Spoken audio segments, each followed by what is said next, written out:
I am just absolutely thrilled. And Ron, of course, thank you so much for getting us all the technical back into this together and getting us all in one space at one time.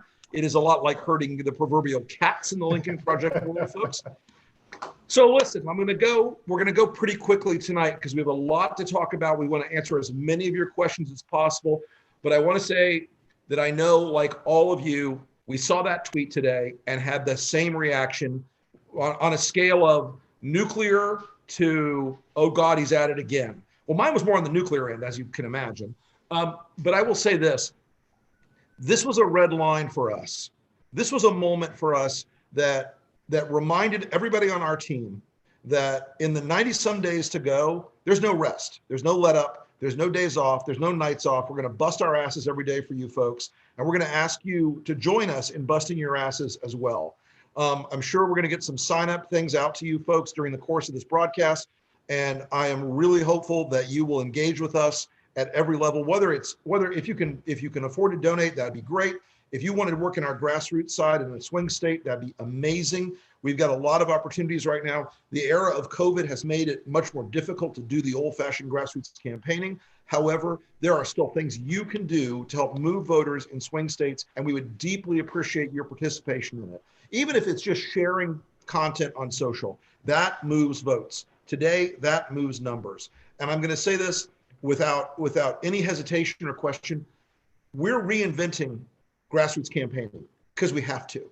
We're reinventing it because COVID and because the world that we're in right now has demanded we reinvent it. And actually, we're confident with the intensity of for the volunteers that have followed us, with the degree to which the people who support the Lincoln Project's work to save this country from Donald Trump. We're just incredibly grateful. So without much more, I'm going to turn it over to Tara and let her speak. And I will, for once, shut up. There are very few people that can make Rick Wilson shut up. So I am honored in more ways than one to be here tonight with all of you guys. It really is a thrill to be on this pirate ship, as we refer to it.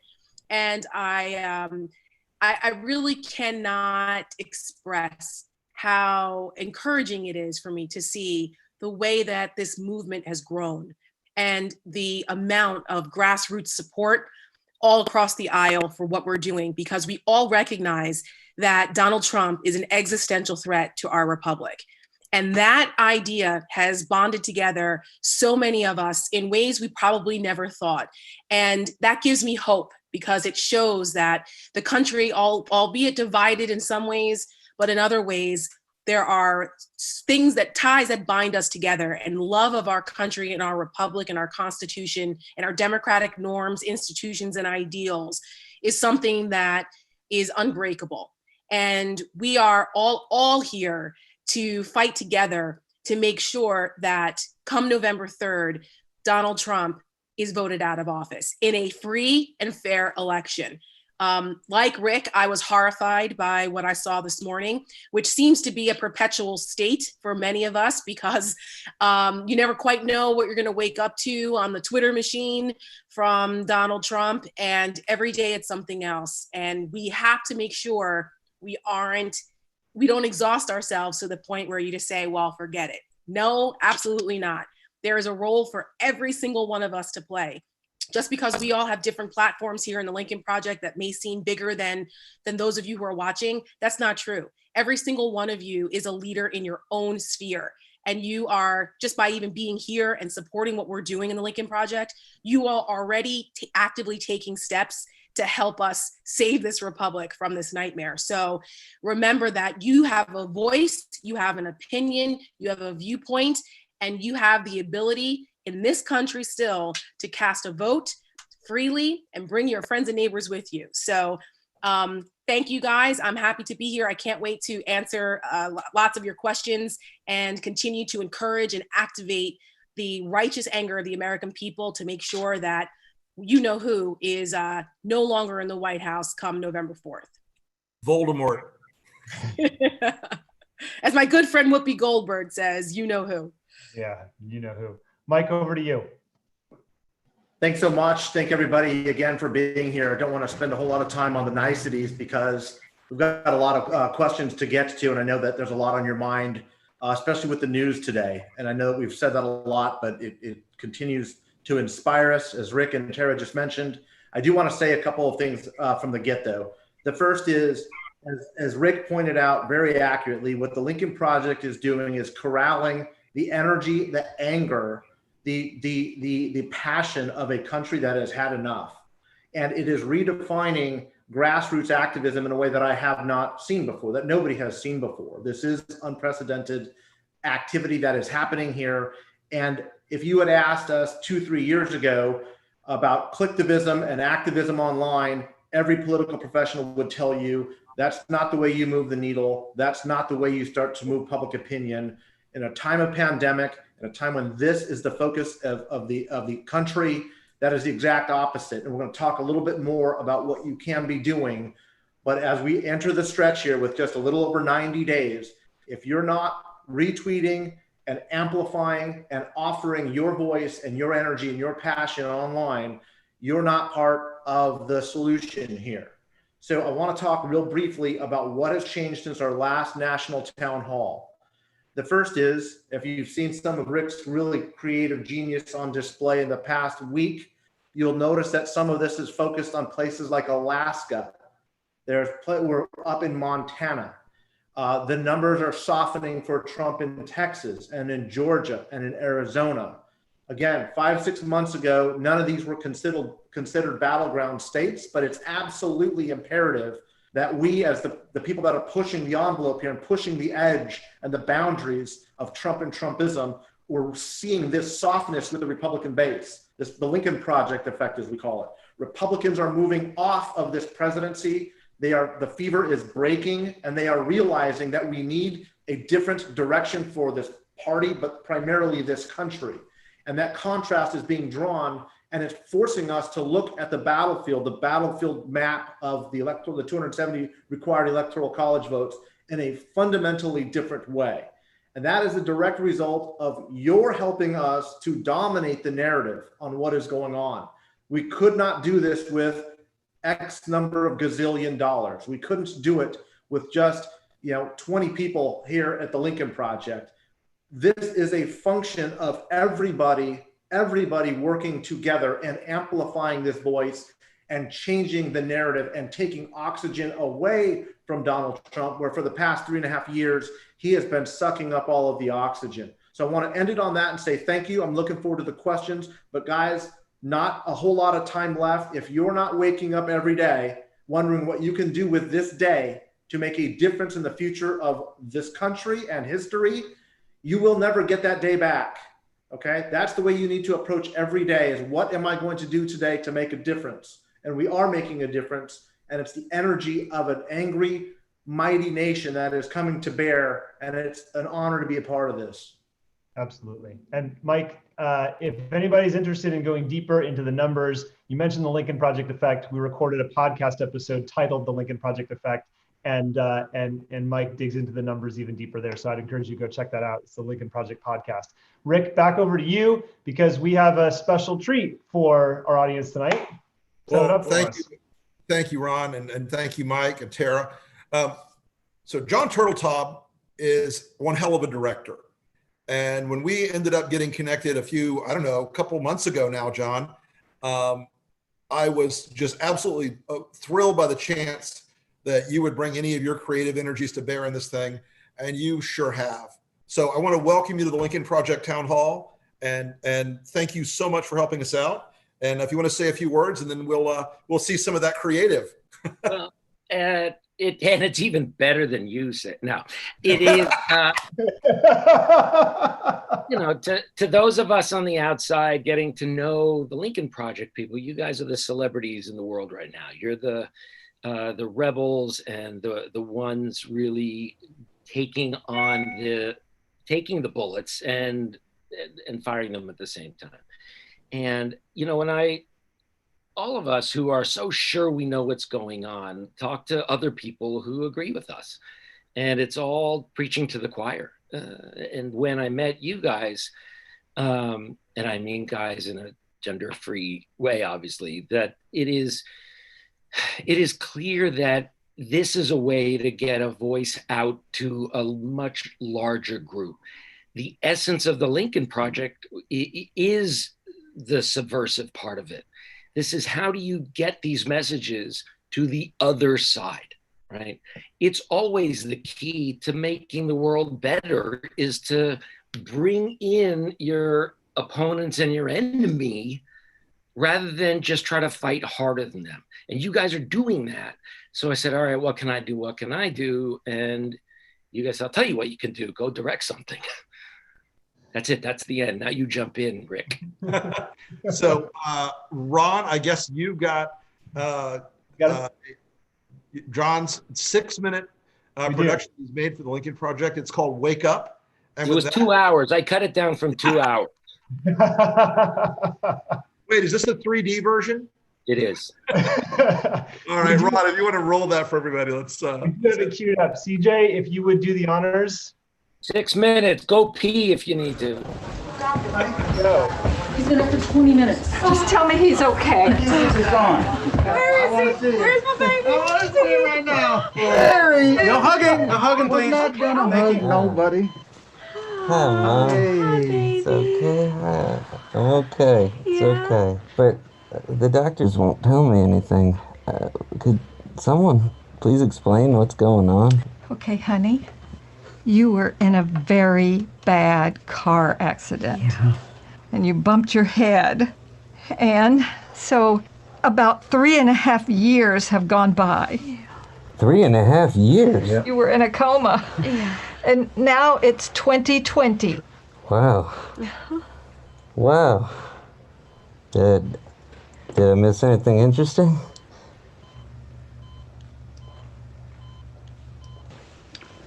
What?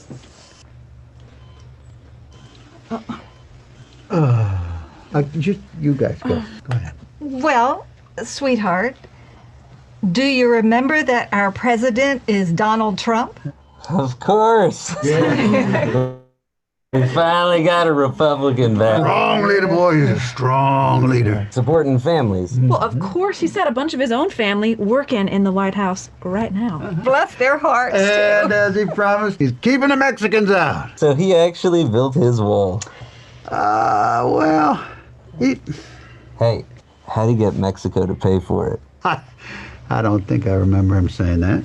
And don't mention the kids in the cages. I'm not gonna. Kids? Yeah, I got to admit that didn't turn out the way he said it would.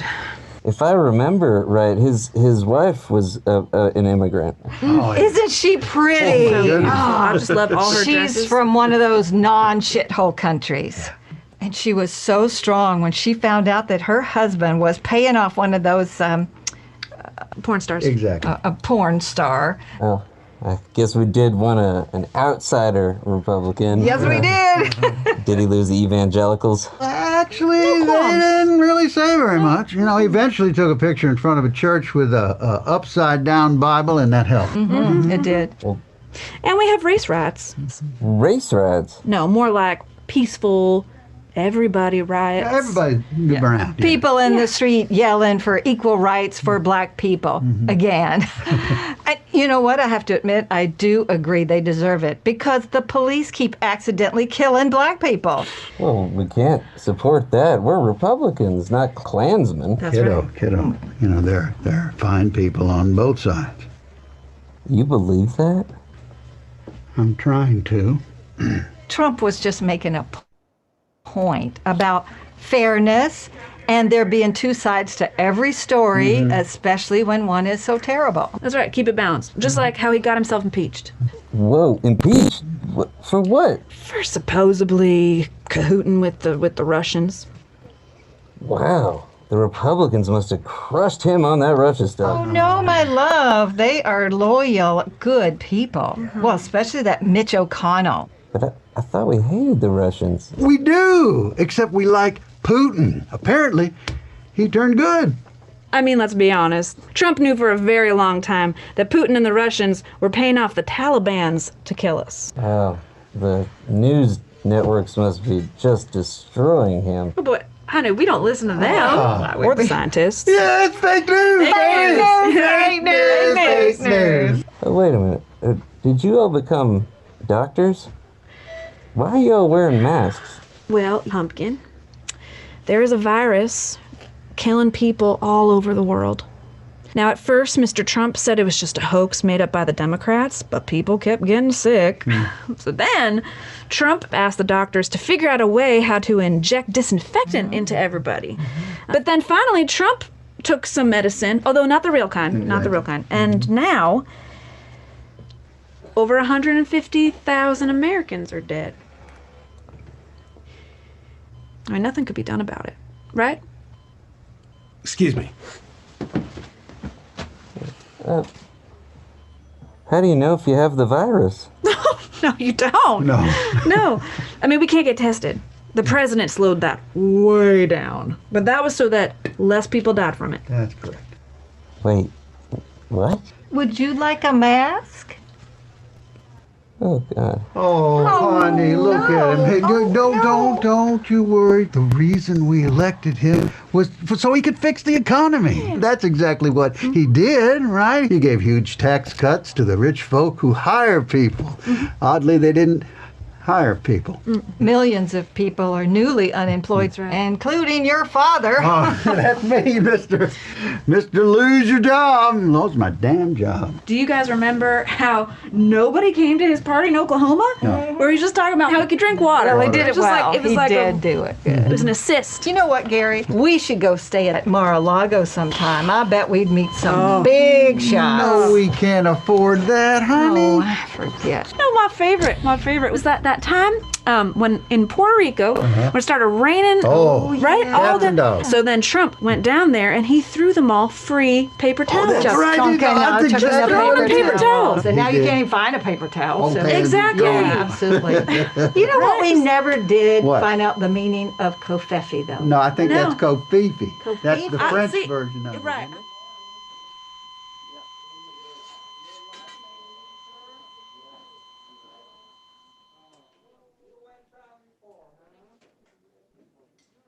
The Lincoln Project is responsible for the content of this advertising. Wow. Love it. Love it. Love it. Love it. John, thank you again so much for that. That was amazing. And we can't wait to get it out on YouTube and all the platforms here shortly. You'll be able to see it again. I guess pretty much now, right, Ron? As soon as we clear this, we'll post it up. We'll be ready to roll. Up and out right now or in the next few minutes, yes. Beautiful. Well, That was a John, world premiere, right? John, World premiere. Yep, world premiere. John, I think more people saw that just now than some of my entire movies. I doubt that. I feel that too. Okay, well, let's go to the Q&A, guys, so we can have a little Q&A time at 8:20. Man, we are like, let's do it. We are rolling. Yeah, and we maxed out at Zoom in the first few seconds here. So there's over 10,000 people here, and I don't have a count on YouTube right now, but thank you to everybody for being with us tonight. So like I mentioned earlier, I'm going to read these questions instead of trying to bring everybody on so that we can get through more of them now. But we are actively scanning the Q&A log in the bottom right there. You see a Q&A button. Hit that, punch in your question, and we may get to it. But there's already quite a few in there. So all right. So for Rick, first question. This is from Jeanette Chanelli. What guarantee do we have that the Constitution will be upheld and Trump won't be able to manipulate the election date? He has managed to break just about every rule of law and has not been accountable for any of his blatant crimes. well, I can say this, Jeanette, there will be a tidal wave of lawsuits probably in the next few days if we hear any further action on this to enjoin them from trying to do this. This is wired into the Constitution. This isn't like a guideline or a recommendation or a good idea. This is hardwired into the Constitution. And I have great confidence, and I've talked to George Conway and a whole bunch of other constitutional lawyers today who universally said even a conservative court like the Trump Supreme Court would absolutely rule in favor of having the election and proceeding with the election. They almost always move in favor of continuing the things that are hardwired into the Constitution. This is a fundamental, and that is not to say Donald Trump will not try to lie, cheat, and steal this election, okay? That's why we have to make this a crushing defeat. That's why this has to be an absolute electoral college slaughter. I blood up to my waders, okay? This guy has to be beat everywhere, and he's got to be beat so bad that even if he cheats, it doesn't matter. Mike and Tara, I'm going to keep going through these questions, but if you want to jump in on any of these, please feel free. Just unmute yourself. So, Mike, next question to you. Dan Latimer asks, what will be done between now and the November 2020 election to ensure widespread vote by mail, given the pandemic, and as importantly, preclude or mitigate voter suppression tactics and or election delay by Trump and his corrupt and ethically bereft enabling lackeys? Do we have some great questions or what? Yeah, some great adjectives too. Yeah, thank you. Look, this is actually a conversation which on the political side of the ship here, we talk about on a daily basis. And one of the reasons why is because elections are administered and handled state by state. The good news is, for the most part, most of the contested battleground states where this question is going to have the most importance has pretty broad latitude for vote by mail. So we are going to be running a series of programs through both our statewide leadership programs and from kind of, headquarters, virtual though it may be, with the Lincoln Project, to be targeting absentee voters, communicating with them directly, and working to make sure that we are not only informing people about their rights in terms of the ability to vote and cast votes by mail, but actually those Republicans that have said we're with you, those Lincoln Project Republicans, to vote by mail. Now, having said that, I want to prepare everybody for a ton. What we saw today is part of a broader strategy. A lot of the state Republican parties are engaging in frivolous lawsuits to try to prevent vote by mails or universal vote by mail, trying to limit the franchise as much as they can. If the numbers hold for Donald Trump right now, and again, full caveat, no one should be complacent with the polls, but reading polls is what I do for a living. If we look at that data right now, Donald Trump is in deep, deep trouble. The only possible way he can win is by upsetting the turnout model and suppressing as much vote as he possibly can. Never thought I would be saying that in this country. Certainly never thought, a few years ago, I'd be saying this about the Republican Party as a national strategy, but it's growing increasingly clear that that is precisely what is happening. So the ultimate protection that we have for our democracy is what Rick said. We can answer some of these nuanced questions. A lot of it is guessing, but unless there is an overwhelming victory, unless it's overwhelming and commanding, the room for shenanigans grows. So we need to make sure that even if you are in a deep blue or deep red state, you are working to draw the margin as big as you possibly can, because that is the ultimate protection, is the will of the people. Agreed. Yeah, really well put, Mike. Okay, Tara, for you, Sarah Westfall says, what are talking points for when we engage with Trump supporters? We get this question all the time. Oh, just throw me an easy one. Look, everybody should feel free to chime in, but you take the first stab at this. Were you in a coma for the last 4 years? What's your excuse? You know what? I think some of the talking points are very simple. They have to be relatable. Are you better off than you were 4 years ago? Is this the type of example you would want your children to look up to? How many more people have to die before the incompetence, the intransigence, the sociopathy of this president is no longer tolerable? Would you have put up with XYZ, ABC if Barack Obama or Hillary Clinton were president and this were happening? Sometimes though, these seem obvious to us, but the problem is that oftentimes Trump supporters feel a kinship with him in a way that if they acknowledge his insufficiencies and his wrongdoing, his bigotry, his racism, his dishonesty, his misogyny, all of the pathologies that we see every day in Donald Trump, if they admit this, it says something about them. And that's difficult for people. because a lot of times that type of self-reflection is hard. So that's why you see so many people just kind of dig in and they don't want to hear it. I often refer to it as being very cult-like.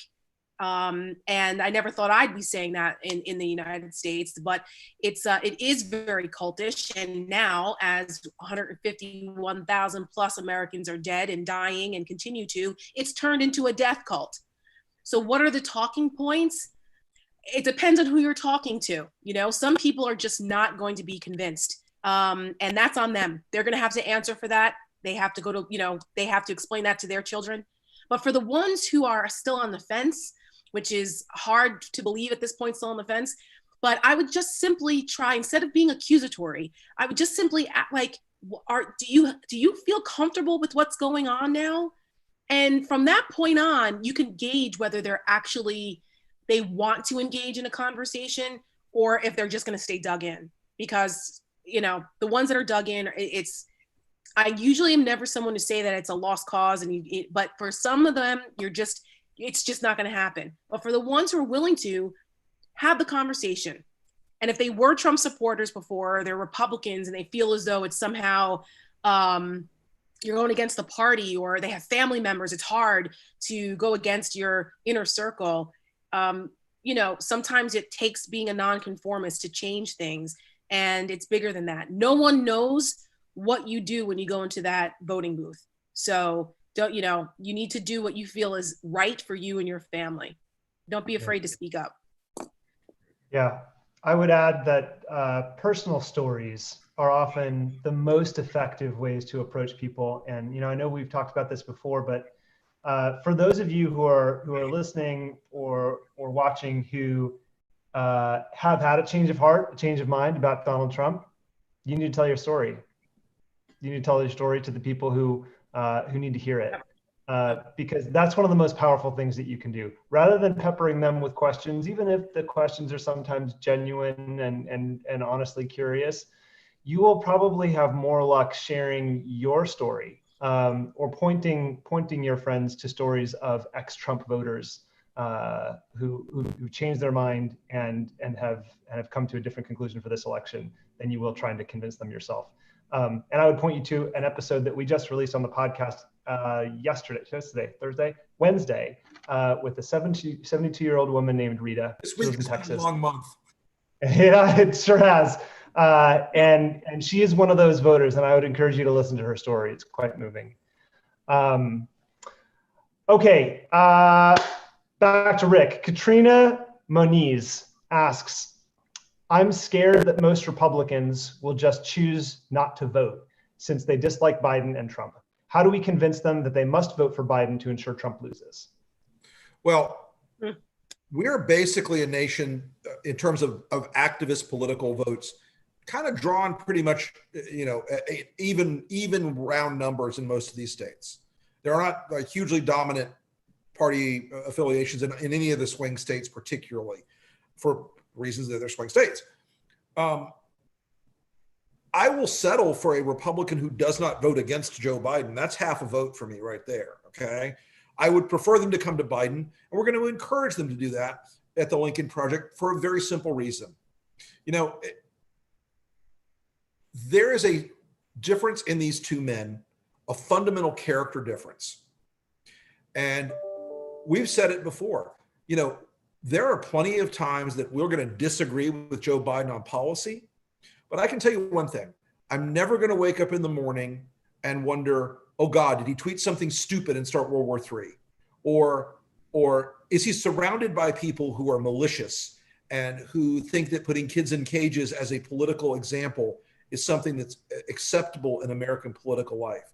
I'm never going to wake up in the morning and think, is he going to do something cruel or crazy or nasty or diminishing or demeaning to this country or individuals in it? No. Joe Biden is a fundamentally decent man. And because this election is a referendum between Donald Trump's failed leadership and Joe Biden, I think a lot of Republicans will find this to be a choice. In the privacy of the voting booth, I think Biden's going to do a lot better with Republicans than we think. We identify them as shy Biden voters. They're still afraid to say, look, I'm not going to vote for Trump. I can't deal with it anymore. But one of the things, the question that was asked of Tara, one of the things you'll find that there's a clue of somebody who's receptive is when they say, yeah, I can't stand the tweets. Then they make an excuse, or they have, well, but the stock market, well, but the judges. Those things are like almost like invitations to start the conversation. But it's important for us to continue this work because we want to make sure that we take those Republican voters who drifted from the party in 2018, secure them for Biden, or at least keep them from drifting back to Donald Trump. It's a complex multivariate problem that math nerds and campaign nerds like Mike understand better than any of us. And we're working that problem very hard every day. Yeah. Thanks, Rick. Okay, Mike, let's go to you with David Barnett. He asks, the recurring theme in your ads of Trump as weak, of course, as well as corrupt, only self-interested, etc., strikes us as very powerful. Also, his evident failures and are worse with dealing with the pandemic. But preaching to the choir will not affect the outcome of the election. So which voters or potential voters are you targeting, and how are you targeting them? Well, when you see the ads talking about Trump's personal weaknesses, physical, mental, what have you, those are targeting one voter, Donald Trump. Now, we don't troll Trump just for fun or to amuse ourselves. God knows that'd be a great job all day, okay? Trolling him would be a fabulous job, but we don't do it just to troll him. We do it because every second Donald Trump is distracted by a Lincoln Project ad that is playing with his psychological weaknesses, that is playing with his mental frailties, that is playing with his weird ego problems. Every moment he's focused on us, he's not campaigning against Joe Biden. He's not fighting against the Biden campaign. He's off running around the White House screaming about the Lincoln Project. And look, I'm sure there are some Trump fans watching. The White House now leaks like a screen door on a submarine. These people can't keep their mouths shut. We know how much those ads affect Donald Trump's psychology, how much they throw him off. Look, we helped get his campaign manager fired. And that's something that's never happened in a campaign before, but we're pretty proud of it, honestly. He deserved it. But the broader coalition or the broader composition of our ad structure is like an iceberg, okay? You see the viral ads at the top of the iceberg. You see the fun stuff, the crazy Russian ads, the real hard-hitting, big picture ads about what a weirdo he is, how weak he is, walking down the ramp, all those things. Below the surface, what you're not watching as much of are ads that are litigating the case against Donald Trump, that are making people face up to the realities of his failures, that are continuing to explain to them and educate them in the swing states. And those ads, those are litigating the case against Trump in those ads is a very effective strategy. We know it's moving numbers. We know it's helping our numbers in the states we're targeting. And it's part of the reason the map is expanding, because we're making that case to enough people in our target zone. There will be a third group of ads that you'll start seeing towards the end. Those will be pure persuasion ads. Those are going to be very, very tightly targeted to demographics, to very narrow areas in the swing states that we know we have to win.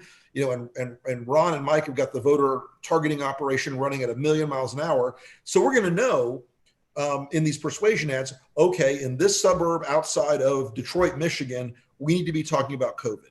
In this suburb outside of Cincinnati, we need to be talking about the economy. So those persuasion ads that will come at the end are going to be very finely honed, very finely crafted, and they're going to be working very hard to move those voters at the final sprint, the last 3-4 weeks of the campaign.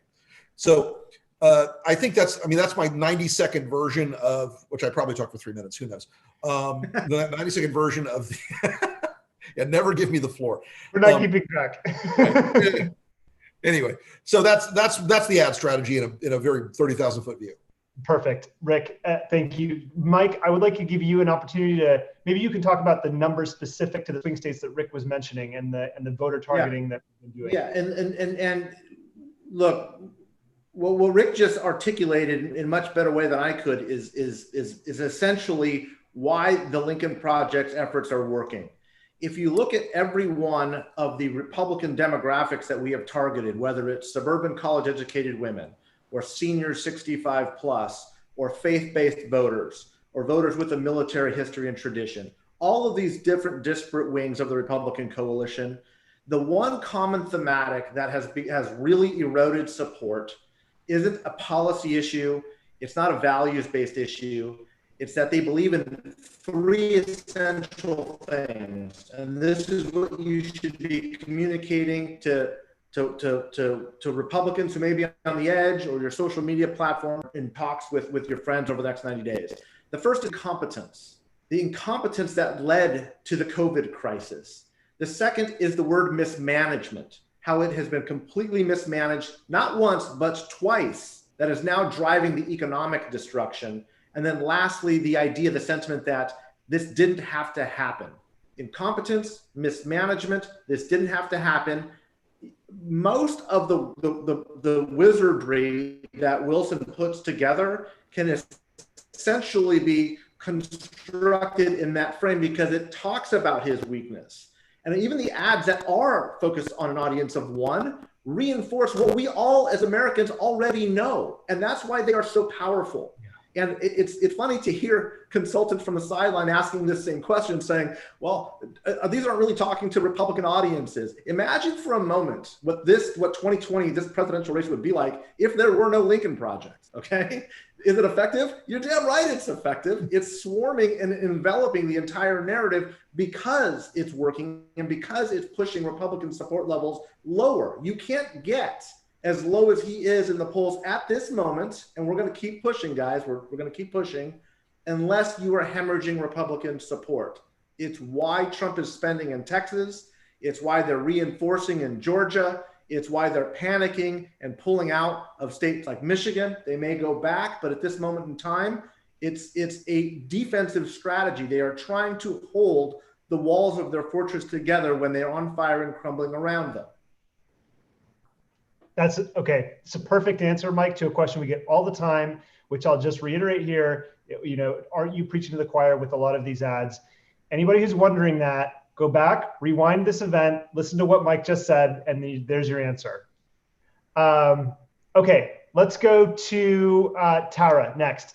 Anya Malkiel says, I'm terrified that Trump is escalating violence and will use it to grab absolute power. What are your thoughts and what do you hear from your sources? So thank you for that question. I think that's a legitimate concern. It's a concern that I've had since he got elected, to be honest, watching the way he campaigned in 2016 and looking at the way that he was using fear and cultural wedge issues, very us versus them.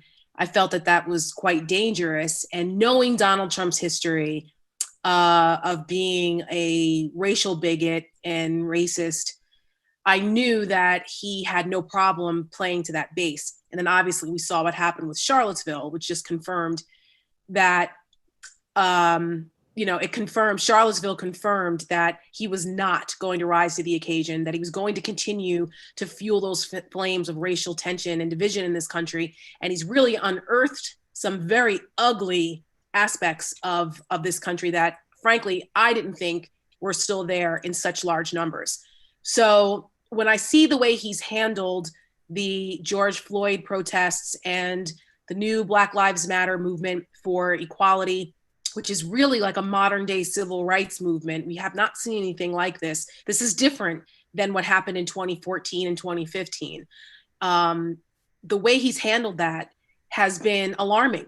I cried tears on June 1st, watching the riot police take out peaceful protesters in Lafayette Square with tear gas and violent action to clear the way for Donald Trump to walk across Lafayette Plaza to get a photo op in front of a church, holding a Bible upside down, no less.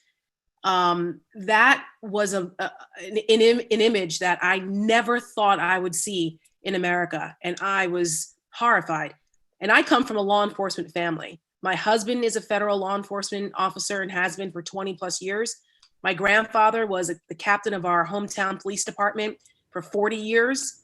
So I bleed blue. I'm very pro law enforcement. But what this president is doing using our law enforcement officers as his own personal Gestapo is something that cannot stand. This is not America. Now, nobody's saying that we think that people should go rioting and burning stuff down, and that aspect of Antifa and those leftists, that's not okay. And whatever kind of insurgent operations that are going on there, whether it's white supremacists that are going in trying to pretend that it's the left to cause all this division, whatever's happening, the violent part of this is not okay. Don't get me wrong. But the way that this administration is handling this and the way that they're deploying our law enforcement, that is undemocratic, it's un-American, and that is something else that should motivate people to get him the hell out of the White House. What Bill Barr is doing as our Attorney General is disgraceful. He doesn't deserve that to be in that position. He should be impeached. That's not going to happen, but he should be. He has become Donald Trump's personal accomplice in this injustice. Multiple injustices. And we as the American people need to put our foot down and say that this is not okay. Peaceful protest is something that John Lewis, who, rest in peace, John Lewis, he was buried today in a final farewell. And the beautiful eulogies that were given by the three presidents, because Donald Trump can't bother himself to honor a civil rights legend like John Lewis, really, really speaks to what people like that can do and what you can do when you have a movement. And that should be encouraging to all of us to get into good trouble. But we can't, I don't know what another 4 years of Donald Trump's presidency would look like based off of what we've seen so far. I have a quick question for John. John, unmute. I'm curious. I'm curious. Like some of the things we've been seeing, like the Lafayette Park thing. If someone brought you a script with that, you would say this is too much, right? This is like it's overdone. It's.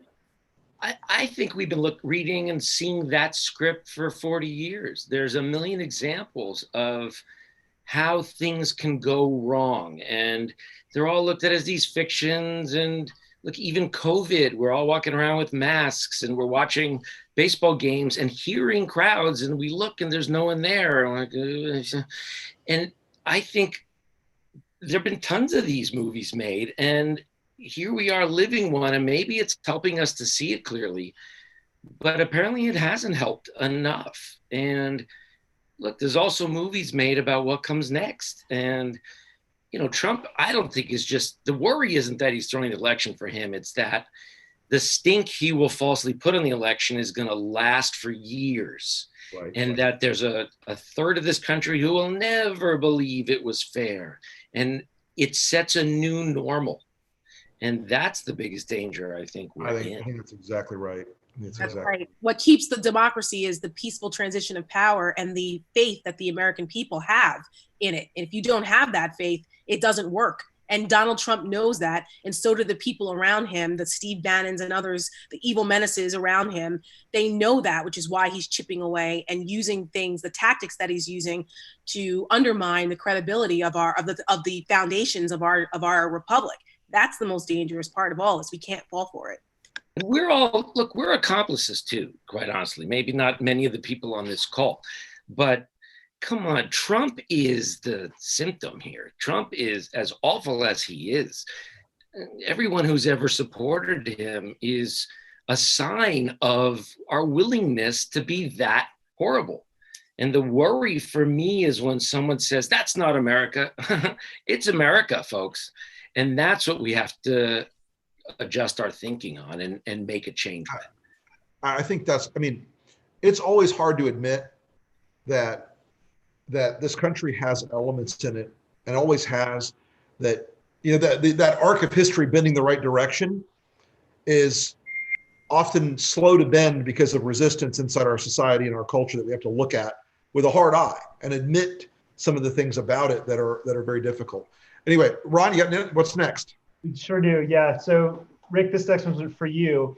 Barb Stober asks, will you continue to put heat on Trump for not reacting to Putin's bounties on our American soldiers? And I also wonder if you could explain to folks like why this thing in particular is so sort of it's so nefarious, and also why we never would imagine seeing something like this under another president, Republican or Democrat. Well, presidents of every party have always had political differences, always had policy differences, but this is the first president ever in this country who has failed to even have the most minimal reaction to the fact that the head of a foreign power is paying essentially a terrorist group to murder American soldiers, paying them a bounty. We have some veterans that are involved in the Lincoln Project, including Dr. Dan Barkoff, who's a former Navy SEAL, who these guys, these former military guys, they are lit beyond description. And there's a reason for that. They know people that have been killed in Afghanistan, people that they served with. Those people could have been killed by someone who was being paid cash by the Russian government, but by the Taliban killing American soldiers for a payday. And Donald Trump doesn't give a shit about it. He doesn't give a damn about it. Those lives of those American soldiers mean nothing to him. He laughs it off because he wants to make sure his master stays happy. This is one of the things that you might be able to pick up. I feel rather passionate about. But this is a reason why Donald Trump, when he's driven from office, and if we all do our work, he'll be driven from office very soon, will depart into history as an ignominious traitor and a low character scumbag who should have never sat in that chair, should have never spent a moment behind the Resolute desk, because if he did nothing else, he ignored the murder for cash of American soldiers.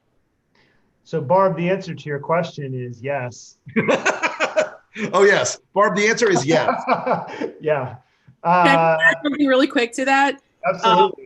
So some people may not know, but there are many Russian propaganda outfits, Sputnik, RT, and others, and we're on their radar also. Yes, we are. They have been talking about the Lincoln Project and the Lincoln Project effect. So we're doing something right with that. Vremya had us the other night, put me on blast personally. They called me a dissident. I was like, That's right. That's right. Okay. Mike, you ready? Benny Turner.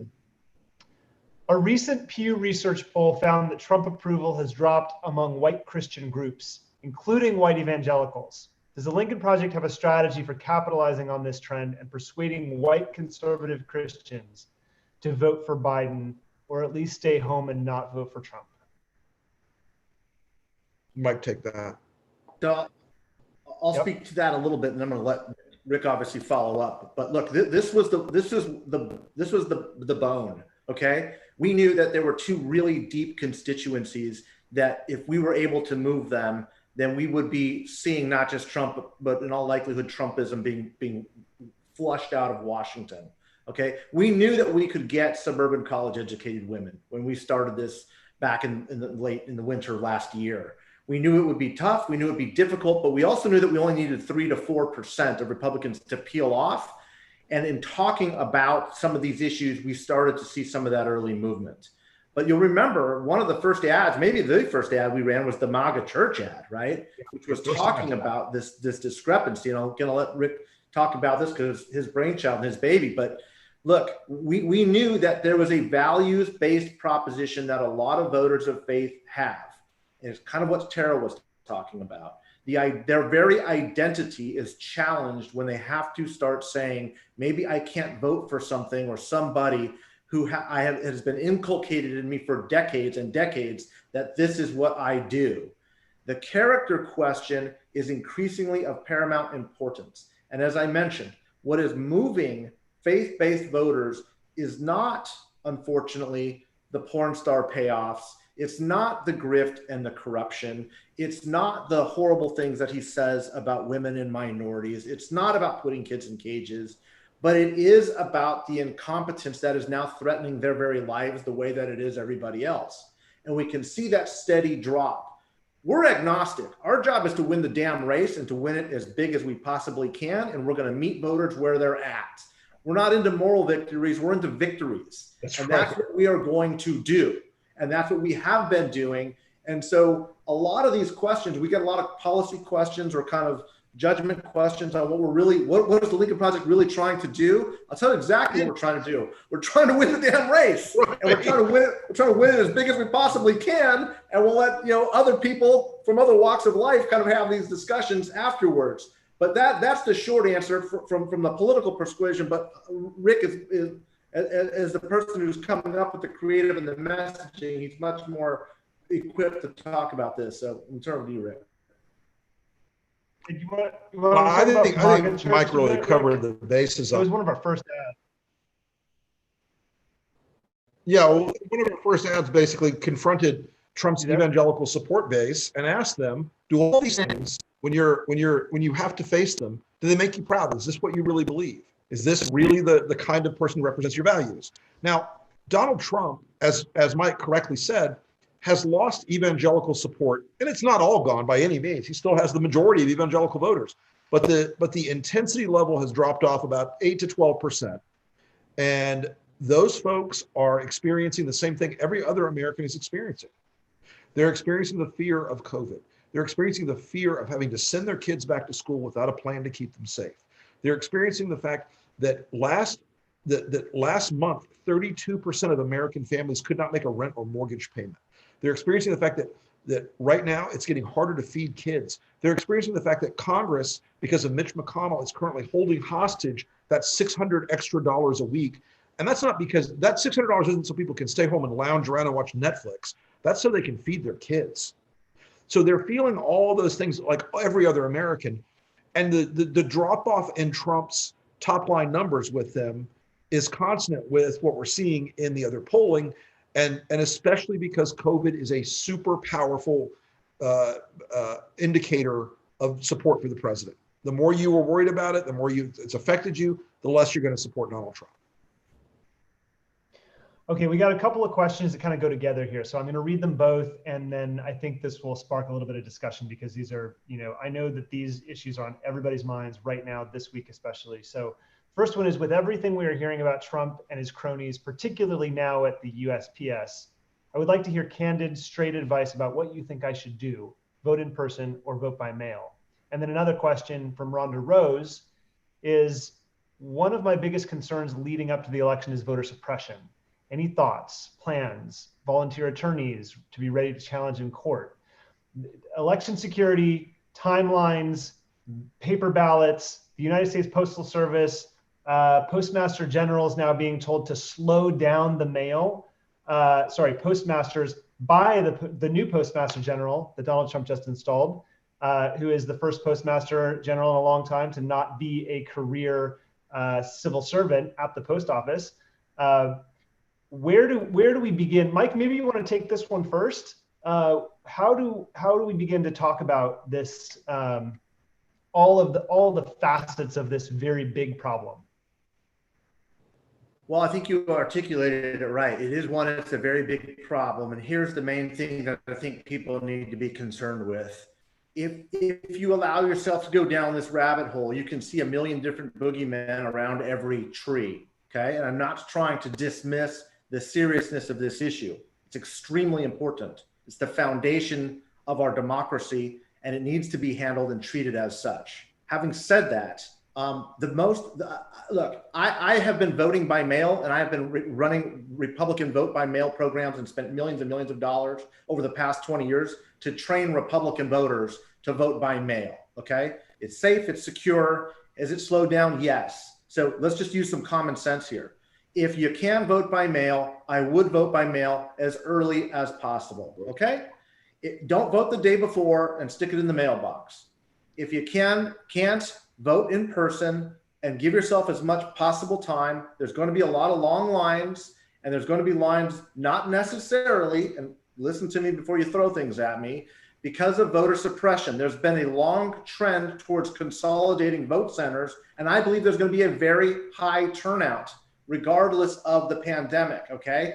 Remember, the intensities, Donald Trump talks about how intense his base is voting for him. The intensities to vote against Donald Trump are off the charts, okay? Off the charts. So there's going to be a very big, robust turnout. There are going to be long lines. The best possible way you can vote is to vote by mail as early as you can in the process, That is the best, number one. The second is if it gets too late within a week or so, yeah, feel free to go ahead and vote at your vote center or in the balloting place in a more traditional sense. You can actually, in every place in America, carry in the ballot that you have, that you were mailed by your registrar, walk it in and hand it to the person at the local elementary school or the Moose Lodge or whatever it is that people are voting at, okay? Those two remedies, anybody paying attention right now has the capacity to plan for that at this moment in time, and you should. If you vote early, you ease the burden of the process. If you're going to vote in person, again, expect a long line, plan on making a good long day of it and keeping everybody's spirits thrilled about it. One other thing, if you do vote in person and you do have the time, do something for your fellow countrymen. Go get some water from Costco and make sure people aren't leaving. If they need lunch, go buy them lunch. If they need to hold their place in line while they use the restroom, do that, okay? Let's stick together and make sure that we are all ensuring that the franchise is expanded as much as we possibly can. Right. We need to be vigilant, but we must not be afraid. And if you are afraid, you must not become paralyzed. You must not, okay? On any of this stuff, you must act.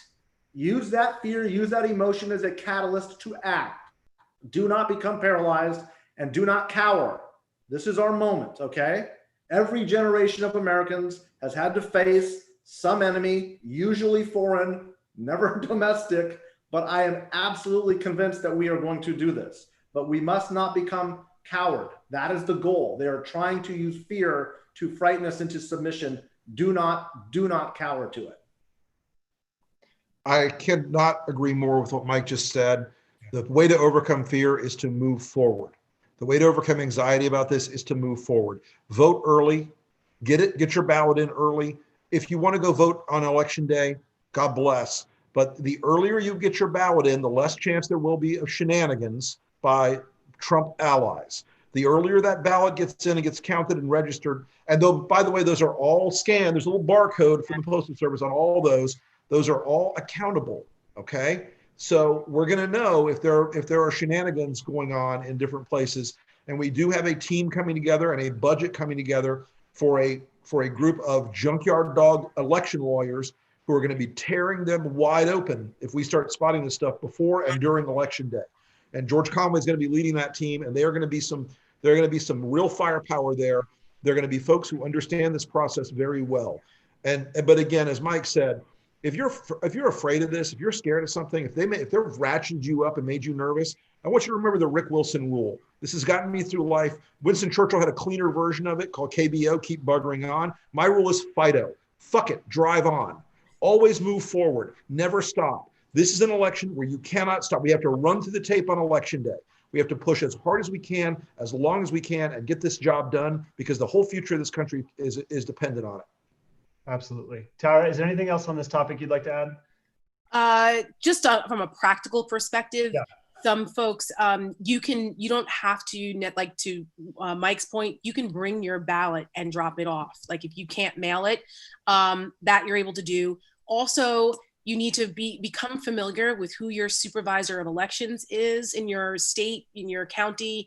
Go to your state secretary of state websites and find out what the deadlines are. Set a reminder in your phone because every state has their own election deadlines, rules, procedures. So there's no national election. So it's a little homework, but just go and you can sit on your computer and just find out what those dates are and deadlines are and procedures for your home state and know what they are. And if you can volunteer to Mike's point, whether it's to help folks out who are online or whether it's to be a ballot observer, election observer, or to volunteer and help facilitate it, because they are going to need lots of volunteers this time around, especially to process all the mail-in ballots. So anything that you can do and feel safe doing, this is your democracy. You can be a part of it.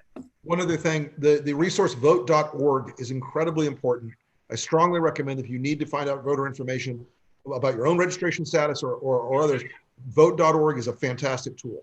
It is, and we're going to be putting soon up on our website more voting resources. We're compiling all that information now, and it's going to be available on our website soon. Also, if you listen to the podcast tomorrow morning, the weekly roundup comes out, and we dedicated an entire episode to this topic. So if you want to go deeper, I encourage you to listen to that episode with Reed Galen, Jennifer Horne, and myself, again, tomorrow morning on the Lincoln Project podcast. John? One other thing really quick about this too, because I know people have a lot of anxiety about what Trump tweeted this morning and just kind of like, can he change the election? And what should we be worried about this? I just want to reinforce that. A, the Constitution does not permit this, okay? That's number one. Article 2 of the Constitution. B, a federal law was passed in 1845 that says the election has to be on the first Tuesday after the first Monday in November. Only Congress can change that. And that's never happening with a divided Congress, and you need 60 votes in the Senate on top of that. So that cannot happen. Donald Trump cannot do this. After 9/11, there was discussion in the Bush White House about what to do if there's a terrorist attack around the elections. And even then, they did not have a mechanism from the president's perspective to do anything to change it. It would have to go through Congress. We've gone through a civil war and 2 world wars, and that the election day has not been changed. So it is a Herculean effort for Donald Trump to try to change the date of the election, and it would require Congress's approval to do it. And if he tried to do it without it, there's no way I believe the Supreme Court would ever allow that. So rest assured that changing the day of the election is not going to happen. The other stuff, trying to suppress or trying to convince people not to vote, that's a different story. But the folks that are watching, you guys are, we're keeping you aware, and you guys are paying attention. They're not going to fall for it. But that's just be more aware of that than what could actually practically happen about changing the election, no matter how many times Trump tweets it. Thank you, Tara. Excellent context. Okay, John, next question is for you. Someone on YouTube asked if you would make a feature film about Donald Trump. That sums it up. No, nobody wants to see it. Nobody wants to see the real Donald Trump at this point. It's, a comedy. I don't know. Anything's possible. They weren't cranking out the Hitler movies in 1947, but at some point it gets a little bit interesting. So I'm guessing about 40 years after I'm dead, there's a great movie that's going to get made. Okay, and one follow-up question. If you made an ad for Biden, what would you include? I would talk about his, not just stability, his heart, but what I think the Democrats need to do is explain, instead of say wonderful phrases. Donald Trump's corrupt and we're safe. What does that even mean? That's what everybody says. Explain why, explain the value of, and others will say, you only have 30 seconds, just get them. No, I think we're so set in what we think things are. If Joe Biden says something and you're a Republican, you just dismissed it. It's over, and vice versa. So until you can get something sticky that really makes sense, I think you're not moving the needle at all. That's my opinion. Thank you. Okay, we are coming up on time here. It is 9:06 Eastern time. So I'm going to do one more from Sophia Douglas. Rick, this is for you. Why don't you take this one? Since the movement has gained a lot of steam and you've successfully occupied residence in Donald Trump's head, what will be the focus for the next 90 days? The next 90 days, we're going to be moving to continue to litigate the case against Donald Trump with swing voters in the key electoral college states. We're going to be continuing to cause havoc for Mitch McConnell in the Senate. And there's going to be some big news coming on that front very soon. We didn't set out, as Mike will tell you, we didn't set out to run a bunch of Senate races, but here we are. We're going to be pushing every day to make sure that Donald Trump and his campaign stay off balance and off course and off kilter. We're going to be working every day to persuade the voters that we need to persuade in those states when we come to the close of this race to get out pull that ballot out of their mailbox, send it in, to get out, walk into that polling place, pull the lever, fill in the bubble on the Scantron sheet, make sure that they get that vote in for Joe Biden. We really want to make sure that we're continuing to clarify for people that this election really is the most important election of our history. It really is a yes or no choice of America or Trump. Yeah. Okay. The next question is actually just characteristic of hundreds of questions that we've already gotten on this event and so many others, which is, what can I do? And the first and obvious thing is that you can donate. We have a monthly fundraising deadline tomorrow night, and we need your help. And we would really appreciate if you go to the website right now. And if you're watching on the website, there should be a donate button. It'll take you to a special donate page. Give whatever you can. And I think by now you should have the utmost confidence that we're going to put it to very good work. In addition to donating, you can sign up on our website, lincolnproject.us, and you can share our content with your friends and your family and your social networks. As Rick mentioned earlier at the top of the show, it really does help. That's how elections are won now. That's how this election is being fought. When you share this content, you amplify a message that reaches way more voters than you realize, and it starts a snowball effect. And if you don't think that clicking the like button or clicking the share button on a content, whatever channel you're on, we're probably there, it matters, and it actually does help. In addition to that, you can help increase our outreach if you're in a must-win swing state. In Michigan, Pennsylvania, Wisconsin, North Carolina, Florida, Arizona, Iowa, there are more. If you get on our email list, you'll get invitations to special events that are going on in these states and to our private organizing groups if you're in a swing state, where we're dedicating resources to things like postcarding programs and peer-to-peer text messaging. You can get gear. We just recently launched gear on our website. If you go to lincolnproject.us /gear or go to the menu button there, you'll see a handful of pretty cool products. And we will send those to you in exchange for contribution. Mike,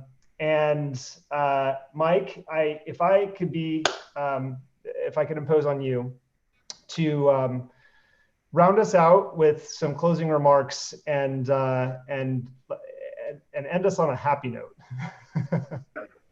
Well, let me say again, thank you to everybody. And I've said this on the previous town halls that we've done, and every time we do one state by state, I end it kind of on the same note by saying it's an honor to be kind of an instrument of all the energy that has been coming through this. It's truly the greatest moment of my professional career to know that what we are working on every day is making a difference, and we can feel the energy when we feel your activism and feel what you are doing out there. If you had asked any of us months ago, as we endeavored to start this in the middle of the impeachment process, whether or not we would be looking at creative ads in Alaska, or if we were looking at precinct data outside of Plano, or if we really believed that Georgia was going to be as competitive as it currently is, I think none of us would have believed that. But it comes back to really one of two things. And the first is the Lincoln Project has redefined the modern campaign. There will never be a professional political consultant again that says that social activism doesn't work, or it's just only the Twitter sphere, or it's only Facebook posts. It is absolutely driving the narrative, and it only works because it's organic, because of the activism and the involvement of every single one of you. When we get millions and millions of views, or we get something to trend, the media by definition has to cover what we're doing. And that moves that needle into those red states where our audience can't help but look at it because it's on television, it's on the cable networks, and it's on their social media platform. So what you are doing, no matter where you are at, when you share, when you like, when you push out the content with that of messaging that you agree with, it's making a difference. It absolutely works. There's one other thing I do want to say too. We are, of course, focused and will become very data-driven in the next 90 days. If you have friends or family who are Republicans, whether they voted for Trump or whether they are, Trump lights, where they can be persuaded, get those names to us. We are literally working state by state with our leadership teams to do outreach at that level. Remember, we only need 3 to 4% of Republicans to stay off of Donald Trump, and we could win a very historic race here, 3 to 4%. We're exceeding those numbers at this point, but history would suggest this race will tighten up. The goal for the next 30 days is to get that gap as big as we possibly can. It's why we're fighting on an expanded battlefield right now. It's why we are pushing the limits of the downward trajectory, the floor of Donald Trump's support. And I want to say, again, in closing, I can't thank you enough for the work that you're going to do over the next 90 days. Every day becomes important, and you never, ever, ever want to look back and say, if we had only worked a little bit harder that day, or given it 1 more hour or 30 more minutes, or sent another $10. That's what's going to determine the history we are about to make and whether or not this endeavor will be successful. I'm confident that it will be. I'm confident in the team that we've got together. I'm confident in you and your energy. And I'm looking forward to a better 2021. But for the moment, let's focus. Let's work really, really hard. Channel that fear, that anger, that passion into something that I think could be a definitive moment in all of our lives. Thank you. And thank you again to John Turteltaub. Amazing work. We could not express our gratitude more fully. I am so grateful. Love it, John. Absolutely. And with that, we wish you a good night. Stay safe. Stay well. Vote early. And vote early. And until vote next early. Get Traps T, vote early. And never be bullied into silence. That's right.